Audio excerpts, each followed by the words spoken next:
நான் உங்கள் உமா. ஸோ இந்த வீடியோ பதிவில் நம்ம என்ன பார்க்க போகிறோம் அப்படின்னா, இடைச்சொல்னா என்ன, அதோட வகைகள் என்ன, உரிச்சொல்னா என்ன, அதோட வகைகள் என்ன, இதை தான் இந்த வீடியோவில் நம்ம பார்க்க போகிறோம். ஓகேங்களா? ஸோ இதுக்கு முன்னாடியே சொல் இலக்கணத்தில் பார்த்தீங்க அப்படின்னா, சொல் இலக்கண முறைப்படி 4 வகைப்படும் அப்படின்னு பார்த்துருப்போம்.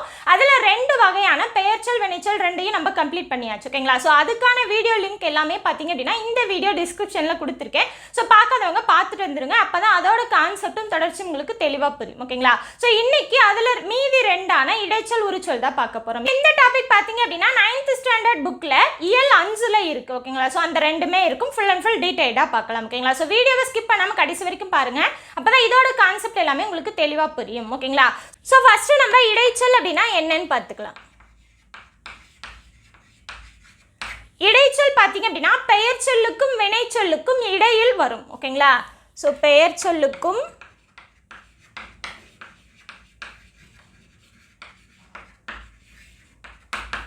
வினை சொல்லுக்கும்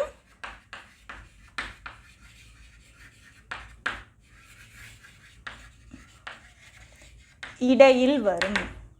ஓகேங்களா? ஸோ தொல்காப்பியர் என்ன சொல்கிறாரு அப்படின்னா, பெயரையும் வினையையும் சார்ந்து வர்றது தான் பார்த்தீங்க அப்படின்னா இடைச்சொல் அப்படின்னு சொல்லுவாங்க. ஓகேங்களா? ஸோ இது வந்து தாமாக தனித்து இயங்கும் இயல்புடையன அல்ல அப்படின்னு தொல்காப்பியர் சொல்கிறாரு. ஓகேங்களா? ஸோ அதை கூட கொஸ்டினாக கேட்கலாம். தாமாக தனித்து இயங்கா இயல்புடையவை எவைன்னு கேட்கலாம். அப்படி இல்லைன்னா அது வந்து இடைச்சொல் அப்படின்னு யார் சொன்னாங்க அப்படிங்கிறதையும் கேட்கலாம். ஓகேங்களா? ஸோ பெயரையும் வினையையும் சார்ந்து மட்டுமே வரும், தாமாக தனித்து இயங்கும் இயல்புடையன அல்ல. எது இடைச்சொல்? யார் சொன்னது? தொல்காப்பியர். ஓகேங்களா? ஓகே, அதுக்கப்புறம் பார்த்தீங்க அப்படின்னா, ஸோ இடைச்சொல் அப்படின்னா என்ன அப்படின்னா, இப்போ எழுதுறேன் பாருங்க. கண்ணன் வந்தான், கண்ணன் பார்த்தான்.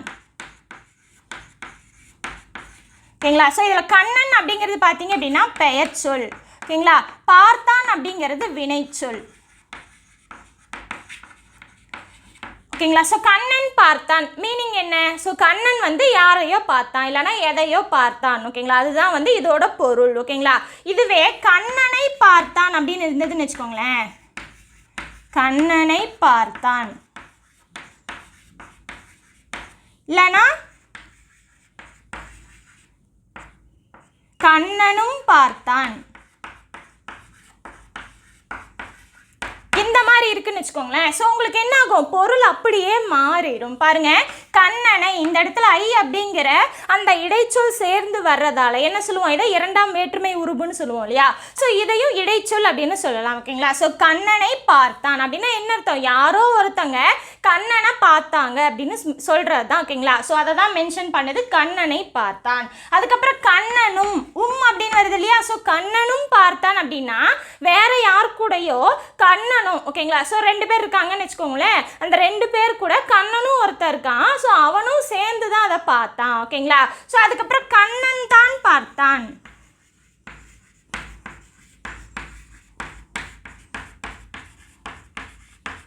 ஸோ இப்போ என்ன அர்த்தம்? இந்த இடத்துல தான் அப்படின்னு வருதா? கண்ணன் தான் அப்படின்னா ஒரு அழுத்தம் கொடுக்குற மாதிரி வரும் இந்த இடத்துல. ஓகேங்களா? ஸோ கண்ணன் தான் பார்த்தான் அப்படின்னு சொல்கிறோம் இல்லையா? ஸோ அவன் தான் பண்ணியிருப்பான், எனக்கு நல்லா தெரியும் அப்படின்னு சொல்கிறோம் இல்லையா? ஸோ இந்த மாதிரி அழுத்தம் கொடுக்குற இடத்துல வர்றது தான் பார்த்தீங்க அப்படின்னா தான். ஓகேங்களா? ஸோ அதுவும் பார்த்தீங்க அப்படின்னா இடைச்சொல் தான். ஓகேங்களா? ஸோ இதில் மீனிங் அப்படியே உங்களுக்கு மாறுது இல்லையா? கண்ணன் பார்த்தான் அப்படிங்கிறதுக்கும் கண்ணனை பார்த்தான், கண்ணன் தான் பார்த்தான், அதுக்கப்புறம் கண்ணனும் பார்த்தான், இந்த மாதிரி சொல்லும்போது என்ன ஆகுது? அதோட பொருள் அப்படியே மாறிடுது. ஓகேங்களா? ஸோ இதுல இருந்து நம்ம என்ன சொல்லலாம்? இடைச்சொற்களே மொழி பயன்பாட்டை முழுமையாக்குகின்றன. ஓகேங்களா? மொழி பயன்பாட்டை முழுமையாக்குகின்றன. யாரு? இடைச்சொற்கள். ஓகேங்களா? ஸோ ரொம்ப ரொம்ப முக்கியமான லைன். ஓகேங்களா? ஸோ பாருங்கள், இடைச்சொற்களே மொழி பயன்பாட்டை முழுமையாக்குகின்றன. ஓகேங்களா? ஸோ பார்த்தீங்க அப்படின்னா நம்ம இப்போ தான் சொன்னோம் இல்லையா? ஸோ கண்ணன் பார்த்தான் அப்படிங்கிறதுக்கும் கண்ணனை பார்த்தான், கண்ணனும் பார்த்தான், கண்ணன் தான் பார்த்தான் அப்படிங்கிறதுக்கும் என்ன ஆகுது? வேறுபாடு இருக்குது. ஓகேங்களா? ஸோ அதை வேறுபடுத்தி காட்டுறதுக்காக தான் இந்த இடைச்சொற்கள் பயன்படுது. ஓகேங்களா? ஸோ இந்த மாதிரி அந்த மொழி பயன்பாட்டை முழுமையாக்க பார்க்கறதுக்காக பெயர் சொல்லுக்கும் வினை சொல்லுக்கும் இடையில நம்ம எழுதுறோம் இல்லையா? ஸோ அதெல்லாமே பார்த்தீங்க அப்படின்னா இடைச்சொற்கள் அப்படின்னு சொல்கிறோம். ஓகேங்களா? ஸோ இடைச்சொற்கள் பார்த்தீங்க அப்படின்னா நிறைய வகைகள் இருக்கும். ஓகேங்களா? ஸோ நிறைய இருக்கும். அதெல்லாமே நீங்கள் மனப்பாடம் பண்ணி வைக்கணும் அப்படிங்கிறது கிடையாது. பார்த்தாலே படித்தாலே உங்களுக்கு வந்து தெரிஞ்சிடும். ஓகேங்களா? ஸோ பெயர் சொல்லுக்கும் வினை சொல்லுக்கும் இடையில வரும். ஓகேங்களா? ஸோ அதை படிச்சிங்கனாலே உங்களுக்கு வந்து அந்த வேறுபாடு தெரியும். ஓகேங்களா?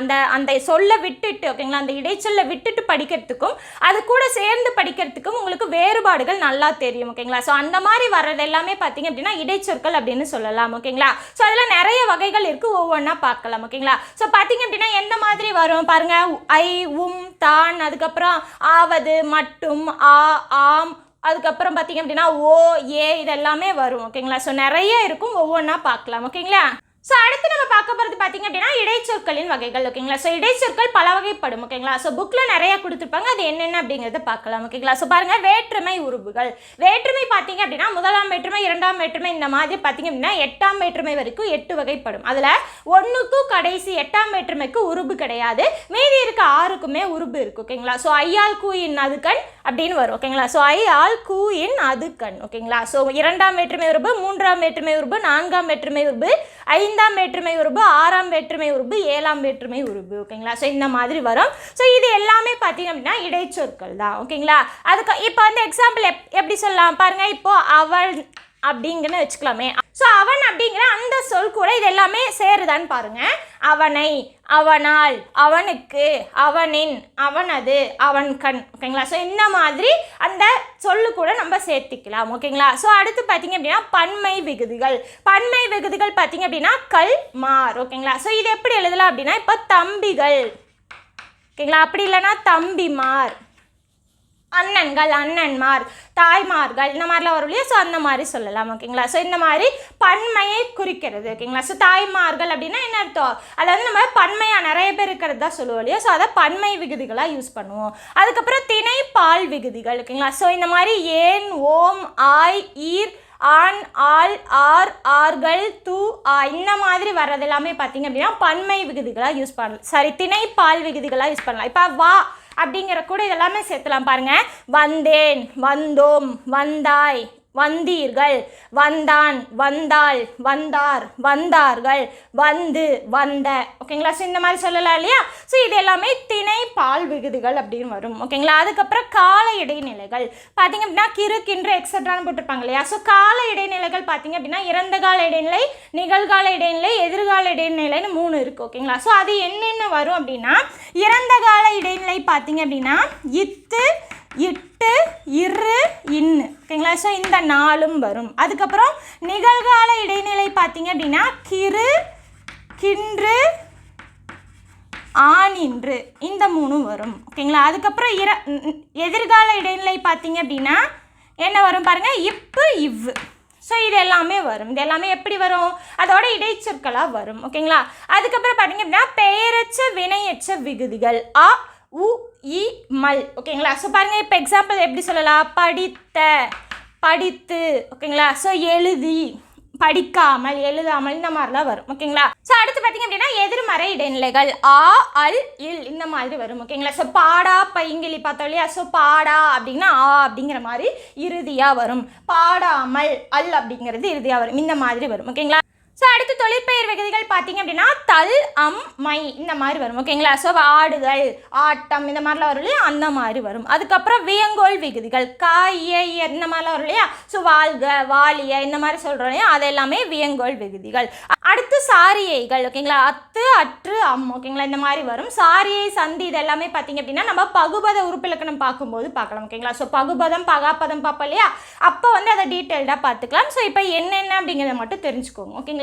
அதுக்கப்புறம் பார்த்தீங்க அப்படின்னா ஓம உருபுகள் போல, மாதிரி, இந்த மாதிரி சொல்லுவோம் இல்லையா? ஸோ அதெல்லாமே வரும். அதுக்கப்புறம் இணைப்பிடை சொற்கள் பாருங்க. அல்லது, இல்லை என்றால், ஆனால், ஓ, ஆகவே, ஆயினும், எனினும். ஓகேங்களா? ஸோ எப்படி சொல்லலாம் பாருங்க. கண்ணனும் அவளும் வந்தனர், அந்த இடத்துல சொல்கிறோம் இல்லையா? அது வந்து இந்த இடத்துல வரும். ஓகேங்களா? அல்லது அப்படின்னா அவன் அல்லது இவள் அந்த மாதிரி சொல்லுவோம் இல்லையா. அதுக்கப்புறம் ஆனால் அப்படின்னா அவன் வந்து நல்லவன் தான் ஆனா அப்படின்னு சொல்கிறோம் இல்லையா. ஸோ அந்த இடத்துல எல்லாம் யூஸ் ஆகும். ஒரு சென்டென்ஸ் முடிஞ்சிடும், அடுத்த இது ஸ்டார்ட் ஆகும்போது அந்த மாதிரி சொல்லுவோம். கரெக்டாக அதே மாதிரி தான் ஆயினும் எனினும் எல்லாமே வரும். ஓகேங்களா. அதுக்கப்புறம் தத்தம் பொருள் உணர்த்தும் இடைச்சொற்கள். ஸோ இது வந்து தான் ரொம்ப ரொம்ப முக்கியமானது. ஓகேங்களா. ஓ ஏ தான் ஆவது மட்டும், அதுக்கப்புறம் பார்த்தீங்க அப்படின்னா ஆனது கூட ஆம். ஓகேங்களா. ஸோ இந்த 9 வரும். ஓகேங்களா. ஸோ 2 4 6 8 9 இந்த 9 தான் பார்த்தீங்க அப்படின்னா டீட்டெயில்டாக புக்கில் கொடுத்துருப்பாங்க. இதுதான் பார்த்தீங்க அப்படின்னா இப்போதைக்கு அதிகமாக தமிழில் யூஸ் பண்ணிட்டு இருக்க அந்த இடைச்சொற்கள் அப்படின்னா இந்த 9 தான். ஓகேங்களா. அதுக்கப்புறம் சொல்லுறுப்புகள் மூலம், கொண்டு, இருந்து, பற்றி, வர இது எல்லாமே பார்த்தீங்க அப்படின்னா சொல்லுறுப்புகளில் வரும். அதுக்கப்புறம் வினா உறுப்புகள் ஆ ஓ. ஓகேங்களா. ஸோ இந்த மாதிரி வரும். ஓகேங்களா. ஸோ இந்த மாதிரி நிறைய இருக்குது. ஓகேங்களா. ஸோ நீங்கள் ஒவ்வொன்றா இதுக்கு இது அப்படின்னு நீங்கள் மனப்பாடம் பண்ணணுங்கிறது கூட கிடையாது. என்னென்னு தெரிஞ்சு வச்சுக்கோங்க. நம்ம சொன்னோம் இல்லையா. ஸோ கண்ணன் பார்த்தான், கண்ணனை பார்த்தான், அந்த மாதிரி பெயர்ச்சொல் வினைச்சொல் இதுக்கு இடையில வித்தியாசமாக ஒன்று வரும். ஓகேங்களா. ஸோ அது தனித்து நின்று பொருள் தராது. ஓகேங்களா. ஸோ பெயர்ச்சொல் வினைச்சொல் கூட சேர்ந்து தான் அது பொருள் தரும், அது தனியாக பொருள் தராது. அந்த மாதிரி சொற்கள் எல்லாமே பார்த்தீங்க அப்படின்னா இடைச்சொற்களில் தான் வரும். ஓகேங்களா. நீங்கள் படிக்கும் போதே தெரிஞ்சுக்கலாம் அது இடைச்சொல்லா இல்லையா அப்படிங்கிறது. ஓகேங்களா. அடுத்த புக்கில் பார்த்தீங்க அப்படின்னா இந்த 9 இருக்கு இல்லையா, இந்த 9 எந்தெந்த பொருளில் வரும் அப்படின்னு சொல்லி டீட்டெயிலாக எக்ஸ்பிளைன் பண்ணியிருப்பாங்க. அதை ஒவ்வொன்றா பார்க்கலாம். ஓகேங்களா. ஸோ இப்போ தற்காலத்தில் பார்த்தீங்க அப்படின்னா இடைச்சொற்கள் 9 தான் பார்த்தீங்க அப்படின்னா அதிக அளவில் பயன்படுத்திட்டு இருக்கோம். ஓகேங்களா. ஸோ அது என்னென்ன அப்படின்னா ஓ ஏ தான் ஆவது மட்டும், அதுக்கப்புறம் கூட ஆம். ஓகேங்களா. இது மட்டும்தான் பயன்படுத்திட்டு இருக்கோம். இதை பற்றி எந்தெந்த பொருள் அதெல்லாமே வரும் அப்படிங்கிறத புக்கில் சொல்லியிருப்பாங்க. ஓகேங்களா. ஸோ பாருங்கள், அப்படின்னா எதிர்மறை, சிறப்பு, ஐயம், எச்சம், முற்று, அளவை, தெரிநிலை, ஆக்கம் இந்த பொருளில் எல்லாமே வரும். ஓகேங்களா. ஸோ எதிர்மறை அப்படின்னா என்ன அர்த்தம்? எதிர்மறையாக வருது. இன்னைக்கு மழை பெய்தும் புழுக்கம் குறையவில்லை. ஓகேங்களா. ஸோ பெய்தும் அப்படின்னு சொல்கிறோம் இல்லையா. ஸோ இன்றைக்கு மழை பெய்தும் புழுக்கம் குறையவில்லை. அப்போ மழை பெஞ்சிருக்கு, மழை பெஞ்சா என்ன ஆகணும்? குளிரணும். ஆனால் என்ன ஆகுது? புழுக்கம் குறையலை அப்படின்னு சொல்லி சொல்கிறாங்க. ஓகேங்களா. ஸோ எதிர்மறையாக வந்திருக்கிறதால அதை எதிர்மறை சொல்லலாம். சிறப்பு அப்படின்னா பாடகர்களும் போற்றும் பாடகர், பாடகர்களும் அப்படின்னா ஓகேங்களா. ஸோ அவங்களும் போற்றும் பாடகர் அப்படின்னு சிறப்பாக சொல்கிறது. ஸோ ஐயம் அப்படின்னா பகலாகவும் இருக்கலாம், இரவாகவும் இருக்கலாம். ஓகேங்களா. ஸோ தெளிவாக என்னன்னு தெரியாத சொல்கிறது. ஓகேங்களா. அதுக்கப்புறம் எச்சம் அப்படின்னா பார்த்தீங்க அப்படின்னா தம்பியும் வந்தான். ஓகேங்களா. ஸோ அந்த இடத்துல சேருது இல்லையா. ஸோ தம்பியும் வந்தான். முற்று அப்படின்னா எழுமையும் ஏமா புடைத்து. ஓகேங்களா. அந்த எழுமையும் சொல்கிறோம் இல்லையா, அந்த இடத்துல வர நிலமும் நீரும் காற்றும் ஆகாயமும் இந்த இடத்துல சொல்கிறோம் இல்லையா, அந்த அளவையை சொல்கிறது. அதுக்கப்புறம் தெரிநிலை அப்படின்னா செடியும் அல்ல கொடியும் அல்ல இது என்ன. ஓகேங்களா. ஸோ சொல்றே அந்த மாதிரி தெரிஞ்சுக்கிறதுக்காக கேட்கறது. ஆக்கம் அப்படின்னா கழுதைப்பால் மருந்தும் ஆயிற்று. ஓகேங்களா. மருந்தும் அப்படின்னு சொல்றோம் இல்லையா. ஸோ அந்த கழுதைப்பாலை மருந்தா இப்போ உபயோகிச்சுட்டு இருக்காங்க, அதனால அது ஆக்கம் பொருள்ல வருது. ஓகேங்களா. அடுத்து பார்த்தீங்க அப்படின்னா ஓ அப்படிங்கிறது பார்த்தீங்க அப்படின்னா ஒலி இசை வினா சிறப்பு. சிறப்புல உயர்வு இழிவு எதிர்மறை தெரிநிலை கழிவு பிரிநிலை அசைநிலை இந்த 8 பொருளையும் வரும் அப்படின்னு நன்னூல்ல சொல்லியிருக்கு. ஓகேங்களா. ஸோ இது தவிர இப்போ தற்போதைக்கு என்னென்ன வருது அப்படின்னா பிரிநிலை, ஐயம், உறுதியாக கூற முடியாமை, மிகை, இது அல்லது அது, இதுவும் இல்லை அதுவும் இல்லை பொருளை இப்போ அதிகமாக யூஸ் பண்ணிட்டு இருக்கோம். ஓகேங்களா. ஸோ இந்த 8 நன்னூல்ல சொல்லியிருக்காங்க. இந்த 8 ஓ அப்படிங்கிற இடைநிலை சொல்ல வரும், அந்த பொருள் கொண்டு வரும் அப்படின்னு சொல்லியிருக்காங்க. ஸோ ஒலி இசை என்ன மாதிரி பொருள் அப்படின்னா பார்த்தீங்க அப்படின்னா படிக்கவோ வந்தாய் அப்படின்னு கேட்குறது. ஓகேங்களா. வினா அப்படின்னா படித்தாயோ அப்படின்னு கேட்குது. அந்த கடைசியா ஓ அப்படிங்கிறது வரணும். ஓகேங்களா. அடுத்து எதிர்மறை பார்த்தீங்க அப்படின்னா தம்பியோ அடித்தான். அடுத்து தெரிநிலை பார்த்தீங்க அப்படின்னா நல்லவனோ தீயவனோ. ஓகேங்களா. ஸோ கழிவு அப்படிங்கிறது பார்த்தீங்க அப்படின்னா விழுந்து விட்டாரோ அப்படின்னு கேட்கறது. ஸோ பிரிநிலை அப்படின்னா அவர்களில் இவளோ நல்லவள் அப்படின்னு கேட்கறது. ஓகேங்களா. ஸோ இந்த மாதிரி எல்லாம் வரும். அடுத்து ஐயம் பார்த்தீங்க அப்படின்னா இன்றைக்கு மழை பெய்யுமோ அப்படின்னு கேட்கறது. ஓகேங்களா. ஸோ உறுதியாக கூற முடியாமை அப்படின்னா அவனோ இவள் அப்படின்னு கேட்கறது. ஓகேங்களா. அதுக்கப்புறம் இது அல்லது அது அப்படின்னா கண்ணனோ மலர்விழியோ பாடுங்கள் அப்படி சொல்றது. இதுவும் இல்லை அதுவும் இல்லை அப்படின்னா கண்ணனோ மலர் மலர்விழியோ பேசாதீர்கள் அப்படின்னு சொல்றது. ஓகேங்களா? ஸோ இந்த மாதிரி சொல்றது எல்லா இடத்துலையும் ஓ அப்படிங்கிறது வரும். ஓகேங்களா? அடுத்து ஏ பார்த்தீங்க அப்படின்னா பிரிநிலை, வினா, எண், ஈற்றசை, தேற்றம், இசை நிறை, இந்த பொருள். ஓகேங்களா? ஸோ இந்த 6 பொருள்ல வரும் அப்படின்னு நன்னூல் சொல்லுது. ஓகேங்களா? ஆனா இப்போதைக்கு அதிகமா எதுல வருது அப்படின்னா தேற்றம் அப்படிங்கிற அழுத்த பொருள்ல தான் அதிகமா வருது. ஓகேங்களா? ஸோ இந்த 6லையும் வருது அப்படின்னு நன்னூல் சொல்லுது.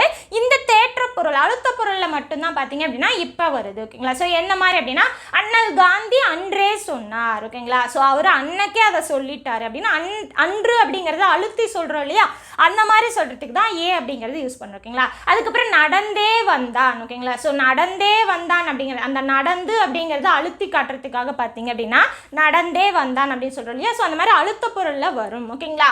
அதுக்கப்புறம் பார்த்தீங்க அப்படின்னா தான் அப்படிங்கிறது அழுத்த பொருளில் தான் வரும். ஓகேங்களா? ஸோ இதுக்கு முன்னாடியே பார்த்தோம் இல்லையா, ஸோ கண்ணன் தான் பார்த்தான் அப்படின்னு சொல்ல அந்த அழுத்த பொருளில் வர்றதா பார்த்தீங்க அப்படின்னா தான். ஓகேங்களா? ஸோ புக்கில் எக்ஸாம்பிள் பார்த்தீங்க அப்படின்னா நிர்மலா தான் நேற்று விழாவில் பாடினாள் அப்படின்னு இருக்கும். ஓகேங்களா? ஸோ நேற்று விழாவில் யார் பாடினது அப்படின்னு கொஸ்டின் கேட்டாங்க அப்படின்னா நிர்மலா தான் பாடினா அப்படின்னு அழுத்தம் கொடுத்து சொல்கிறோம் இல்லையா, அந்த மாதிரி அழுத்தம் கொடுத்து சொல்கிறது தான் பார்த்தீங்க அப்படின்னா தான். ஓகேங்களா? அப்போ ஏவும் தானும் பார்த்தீங்க அப்படின்னா அழுத்த பொருளில் தான் இப்போதைக்கு வருது. ஓகேங்களா? ஸோ தான் அப்படிங்கிறது அழுத்த பொருள். நிர்மலா தான் நேற்று விழாவில் பாடினாள், அப்படி இல்லைன்னா நிர்மலா நேற்று தான் விழாவில் பாடினாள், அப்போ நேற்றுங்கிறது அழுத்தி சொல்லியிருக்குது. ஓகேங்களா? அதுக்கப்புறம் நிர்மலா நேற்று பாடல் தான் பாடினாள். ஓகேங்களா? அப்போ பாடல் அப்படிங்கிறது அழுத்தி சொல்றது. ஸோ அந்த தான் அப்படிங்கிறது எந்த இடத்துல வருதோ அதை வந்து அழுத்தி காட்டும். ஓகேங்களா? ஸோ நிர்மலா தான் சொன்னால் அவங்க தான் அப்படின்னு அழுத்தி காட்டுறது, பாடல் தான்னா பாட்டை அழுத்தி காட்டுறது, நேற்று தான் அப்படின்னா நேற்றுக்கு அழுத்தி காட்டுது. ஓகேங்களா? ஸோ அந்த தான் அப்படிங்கிறது அந்த தொடரில் பார்த்தீங்க அப்படின்னா ஒரு டைம் தான் வரும். அந்த எந்த இடத்துல வருதோ அதை அழுத்தம் பண்ணி காட்டுறதுக்காக தான் பார்த்தீங்க அப்படின்னா அந்த தான் அப்படிங்கிறது வருது. ஓகேங்களா? அதுக்கப்புறம் மட்டும் அப்படிங்கிறது வரையறை பொருள்ல மட்டும்தான் வருது. ஓகேங்களா? ஸோ எக்ஸாம்பிள் பார்த்தீங்க அப்படின்னா படிப்பு மட்டும் இருந்தால் போதும். ஓகேங்களா? ஸோ இந்த மாதிரி வரையறை பொருள்ல தான் வரும். ஓகேங்களா? ஸோ குறிப்பிட்டு அதை மட்டும் சொல்றதுக்காக தான் பார்த்தீங்க அப்படின்னா மட்டும் அப்படிங்கிறத யூஸ் பண்றோம். ஓகேங்களா? ஸோ ஆவது அப்படிங்கிறது பார்த்தீங்க அப்படின்னா நிறைய இடத்துல பல பொருள்களில் வருது. ஓகேங்களா? ஸோ இப்போதைக்கு இந்த 3 தான் புக்கில் எக்ஸாம்பிள் கொடுத்துருப்பாங்க. ஓகேங்களா? ஸோ பல பொருள்கள் வரும்னு சொல்லிட்டு இந்த 3க்கு மட்டும் எக்ஸாம்பிள் கொடுத்துருப்பாங்க. பாருங்க, குறைந்த அளவுன்னா 5 பேராவது வாருங்கள். ஓகேங்களா? ஸோ 5 பேராவது வாங்கப்பா அப்படின்னு சொல்லி கூப்பிடலாம். ஸோ கம்மிபட்சம் அதிகபட்சம் எவ்வளோ வேணா இருக்கலாம். ஓகேங்களா? இது அல்லது அது அப்படின்னா என்ன அப்படின்னா அவனாவது இல்லைன்னா இவனாவது செய்து முடிக்க வேண்டும். ஓகேங்களா? அந்த மாதிரி சொல்றது தான் பார்த்தீங்க அப்படின்னா இது அல்லது அது. அதுக்கப்புறம் வரிசைப்படுத்துதல், முதலாவது, இரண்டாவது, மூன்றாவது அப்படின்னா ஆவது வச்சு தான் அந்த முதல் 2, 3 வரிசைப்படுத்துறோம் இல்லையா, அந்த மாதிரி வரிசைப்படுத்துறதுக்கும் ஆவது அப்படிங்கிறது வருது. இதை தவிர இன்னுமே நிறைய இடத்துல ஆவது அப்படிங்கிறது வருது. ஓகேங்களா? ஸோ இப்போ அடுத்து பார்த்தீங்க அப்படின்னா கூட அப்படிங்கிறது பார்த்தீங்க அப்படின்னா குறைந்தபட்சம், முற்றுப்பொருள், எச்சம் தழுவிய கூற்று, இந்த பொருள்கள் எல்லாமே வரும். ஓகேங்களா? ஸோ குறைந்தபட்சம் அப்படின்னா என்கிட்ட ஒரு காசு கூட இல்லை அப்படின்னு சொல்லி சொல்றது. ஓகேங்களா? அதுக்கப்புறம் முற்றுப்பொருள் அப்படின்னா தெருவில் ஒருவர் கூட நடமாடவில்லை, அப்போ ஒருத்தவங்க கூட அங்கே இல்லை அப்படிங்கிற அந்த இடத்துல தான் கூட அப்படிங்கிறது யூஸ் பண்றோம். ஓகேங்களா? எச்சம் தழுவிய கூற்று, அவனுக்கு வரையக்கூட தெரியும். ஓகேங்களா? அவனுக்கு எழுத தெரியும், வரையக்கூட தெரியும். எக்ஸ்ட்ராவா இன்னொன்று வருது இல்லையா, அந்த இதை சொல்றதா பார்த்தீங்க அப்படின்னா கூட. ஓகேங்களா? அடுத்து அப்படிங்கிறது வினா பொருளில் வரும். ஓகேங்களா? ஸோ எப்படி சொல்லலாம், மலர்விழி நேற்று உன்னுடனா பேசினாள் அப்படின்னு கேட்கறது. ஓகேங்களா? அப்படி இல்லை அப்படின்னா மலர்விழி நேற்று உன்னிடன் பேசினாளா அப்படின்னு கேட்குறோம் இல்லையா, ஸோ அந்த மாதிரி அப்படிங்கிறது வினா பொருளில் மட்டும்தான் வரும். ஓகேங்களா? அதுக்கப்புறம் ஆம் அப்படிங்கிறது இசைவு, சாத்தியம், பொருத்தம், அது மட்டும் கிடையாது, தகவல், வதந்தி அப்படிங்கிற செய்தியை சொல்றதுக்கும் பார்த்தீங்க அப்படின்னா ஆம் அப்படிங்கிறது யூஸ் பண்றோம். ஓகேங்களா? ஸோ இசைவு, சாத்தியம், பொருத்தம் அப்படிங்கிற பொருள்ல வருது. இது போக தகவல், வதந்தி அப்படிங்கிற செய்தியை சொல்றதுக்காகவும் பார்த்தீங்க அப்படின்னா ஆம் அப்படிங்கிறது வருது. ஓகேங்களா? ஸோ இசைவு அப்படின்னா என்ன அர்த்தம், இப்போ வந்து கிளாஸ் ரூம்குள்ளே போகிறோம் அப்படின்னா உள்ளே வரலாமான்னு கேட்டோம் அப்படின்னா அவங்க உள்ளே வரலாம் அப்படின்னு ஆம் சொல்கிறாங்களே, அது வந்து இசைவு அப்படிங்கிற பொருளில் வரும். ஓகேங்களா? ஸோ உள்ளே வரலாம். ஓகேங்களா? அதுக்கப்புறம் தகவல் பார்த்தீங்க அப்படின்னா நேற்று அவன் தலைநகர் போனானாம் அப்படின்னு சொல்கிறோம் இல்லையா, ஸோ அந்த மாதிரி வருது. வதந்தி அப்படின்னா நேற்று வானில் விண்தட்டு பறந்ததாம். ஓகேங்களா? அந்த மாதிரி சொல்கிறது தான் வதந்திங்கிற மாதிரி செய்தியில் வரும். ஓகேங்களா? ஸோ இந்த பொருள்களில் எல்லாமே பார்த்தீங்க அப்படின்னா இந்த 9 வரும். ஓகேங்களா? ஸோ ரொம்ப ரொம்ப முக்கியமானது, நீங்கள் தெரிஞ்சு வச்சுக்கோங்க. ஓகேங்களா? ஸோ எது எந்தெந்த பொருளில் வரும் அப்படிங்கிறது தெரிஞ்சு வச்சுக்கோங்க. நீங்கள் அந்த சென்டென்ஸ் அந்த தொடரை படித்தாலே உங்களுக்கு தெரிஞ்சிடும் அது வந்து இடைநிலையா இல்லையா அப்படிங்கிறது. ஓகேங்களா? ஸோ அதுக்கப்புறம் அதை தெளிவாக படிச்சிங்க அப்படின்னா அது எந்த பொருளில் வந்திருக்கு அப்படிங்கிறது உங்களுக்கு நல்லாவே தெரிஞ்சிடும். ஓகேங்களா? ஸோ தெளிவாக அதை நல்லா படிங்க. ஓகேங்களா? ஸோ கொடுத்துருக்க தொடரை தெளிவாக படிச்சிங்க அப்படின்னாலே அது இடைச்சொல் வருதா, அந்த இடைச்சொல் எந்த பொருளில் வருது அப்படிங்கிறது உங்களுக்கு தெளிவாக புரியும். ஓகேங்களா? ஸோ அடுத்து பார்த்தீங்க அப்படின்னா உரிச்சொற்கள். ஸோ உரிச்சொற்களும் பார்த்தீங்க அப்படின்னா இடைச்சொற்கள் மாதிரியே தான், பெயரையும் வினையையும் சார்ந்து மட்டும்தான் வரும். ஓகேங்களா? ஸோ உரிச்சொற்கள் பார்த்தீங்க அப்படின்னா தனியாக பொருள் தரும். ஓகேங்களா? ஆனால் அது வந்து தனித்து இயங்காது. ஓகேங்களா? ஸோ இடைச்சொற்கள் தனியாக பொருள் தராது, ஆனால் தனித்தும் இயங்காதுன்னு சொல்லியிருப்போம். இந்த இடத்துல உரிச்சொற்கள் தனித்து பொருள் தரும். ஓகேங்களா? ஆனால் தனித்து இயங்காது. ஓகேங்களா? ஸோ பெயர்ச்சொல் வினைச்சொல் இதுக்கு இடையில தான் இயங்கும். ஸோ அதை சார்ந்தே பார்த்தீங்க அப்படின்னா உரிச்சொற்கள் இருக்கும். ஓகேங்களா? ஸோ நன்னூலில் பார்த்தீங்க அப்படின்னா இது வந்து செய்யுளுக்கே உரியது அப்படின்னு சொல்லி நன்னூலில் சொல்லியிருப்பாங்க. ஓகேங்களா? ஸோ உரிச்சொற்கள் செய்யுளுக்கே உரியவை.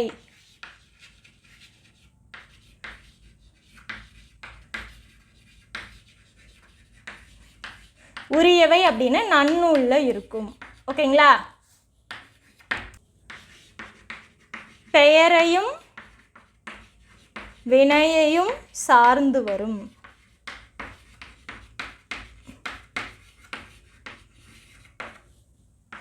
குறிப்பு, பண்பு, இசை இந்த மாதிரி பொருளில் வரும். ஓகேங்களா? ஸோ உரிச்சொற்கள் குறிப்பு, பண்பு, இசை இந்த மாதிரி பொருளில் வரும். ஓகேங்களா? ஸோ உரிச்சொற்கள் தனியாக பொருள் தரும். ஓகேங்களா?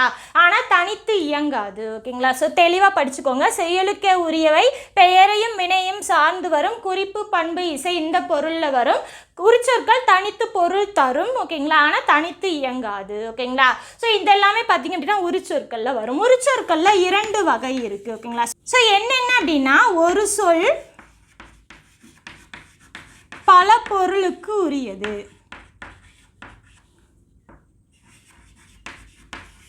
அதுக்கப்புறம் பார்த்தீங்க அப்படின்னா பல சொல் ஒரு பொருளுக்கு உரியது. ஸோ இந்த மாதிரி வரும். ஒரு சொல் அப்படிங்கிறதுல பார்த்தீங்க அப்படின்னா கடி அப்படிங்கிற வார்த்தை அந்த சொல் வரும். ஓகேங்களா? ஸோ பல சொல் ஒரு பொருளுக்கு உரியது பார்த்தீங்க அப்படின்னா உரு, தவ, நனி இந்த மாதிரி 3 சொற்கள் வரும். ஓகேங்களா? ஸோ கடியில் பார்த்தீங்க அப்படின்னா கடிமலர், கடிவிடுதும், கடிநகர், கடிநுனி. ஓகேங்களா? ஸோ ஒரே சொல் தான் வருது, ஆனால் அதுக்கு அடுத்து வர சொல்லை பொறுத்து அது என்ன ஆயிடுது, அதோட பொருள் மாறிடுது. ஓகேங்களா?